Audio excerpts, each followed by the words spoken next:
Hey YouTubers, got the first coat of paint on.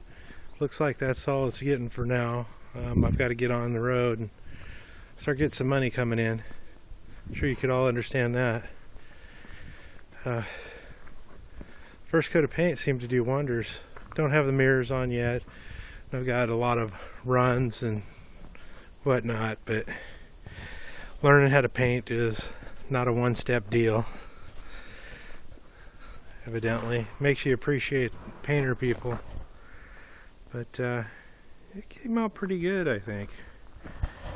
Looks like I won't be harassed too much by the police. Yeah, it looks good. Even the doors, I decided to paint them white too. If I want them to be a different color later, I can do that. This door was actually polished aluminum, and it just stood out like a sore thumb. This one was all rusted solid, if you guys can remember. I covered in some holes, or a bunch of little holes here and there I filled in. I didn't do a great job, but I'm just trying to get it done fast. I don't really have the time to do a fine job. Got the emblems back on, all the marker lights in. The grill looks about 200% better. It doesn't look like a solid rust pit. I actually used Rust-Oleum. I forget what it's called. It turns the rust into primer. I'll walk you guys over and show you that. Then the next video I'll show on the inside. For the top, I used this stuff here. I took the whole gallon, and I think it might be sealed, but not sure. I used fiberglass Bondo. None of these people are paying me anything. I'm just telling you what I used. And as we go over here, I had to use acetone for, I don't know where the bottle is, or the can.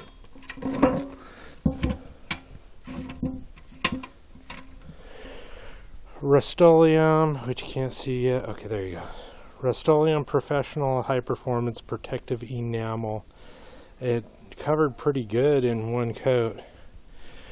And looks like all I have to do now is get these tanks in. I'll walk you over to those and show you the framework that I built for them. Sorry about not keeping up on the videos, but my time is tight and I still have to register this trailer, which has to be tomorrow because I have to be out of here soon. For the black and gray tank, I ended up welding together this framework, and then I welded the two frames together right here in the center. They already had tabs. And then some supports for the top so that it doesn't bounce around in the frame. Holds it nice and snug. These tanks had these really neat little clips. I don't know if you guys can see that or not, but they kind of curve under. But I used 1/2 inch all thread for the tie downs in the middle so I can take the tanks out as I need. I got the T for the toilet, which the toilet's going to be like right over in this section here, and then I'll have to have a pipe going over there.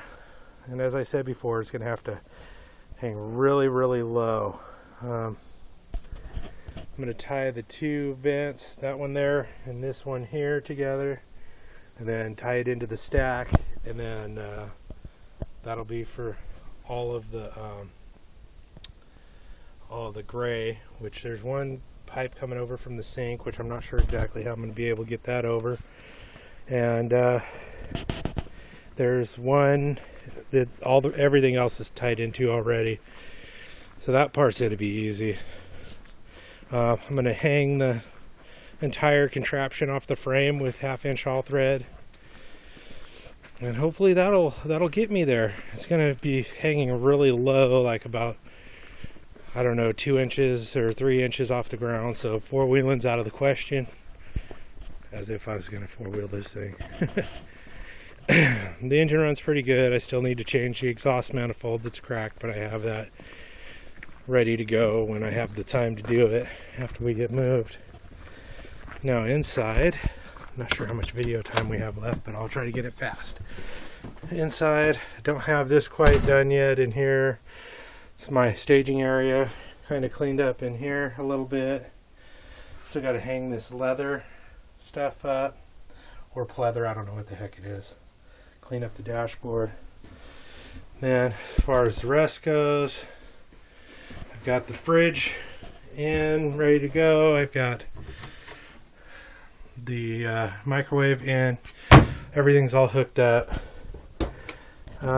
Got some more stuff, the curtains and stuff staged there, which my wife's gonna have to take care of that. With the breaker panel, I actually used one of the breakers here for the battery charger, which the battery charger is stashed right over in here. It's just a clunky shoemaker with a 210 and 50 amp. Since we have 4 sets of batteries, the 10 amp runs about, enough. The 10 amp will run to charge those up. Got some of the framework in. My wife helped me out with some of that. She tied off some of the corners, but I still need to find the rest of the screws, and then I can get the rest of the framework in, which can be done later. Sink's working. I still need to hook up the water, which there's an access door right here, which is pretty nice. And I don't know if you guys are going to be able to see. I guess not. But you have to take my word for it, there's a hose in there that hooks up to the pump, because I moved the pump over here. I don't know if you guys remember. They had the pump actually underneath the shower enclosure without any access. And then over in this section here, there was just a wire and then a switch here to control it. So it's kind of a bad way of doing things. And that's all better.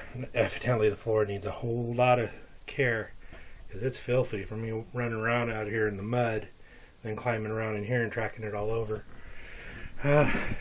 The leather will cover all of this stuff.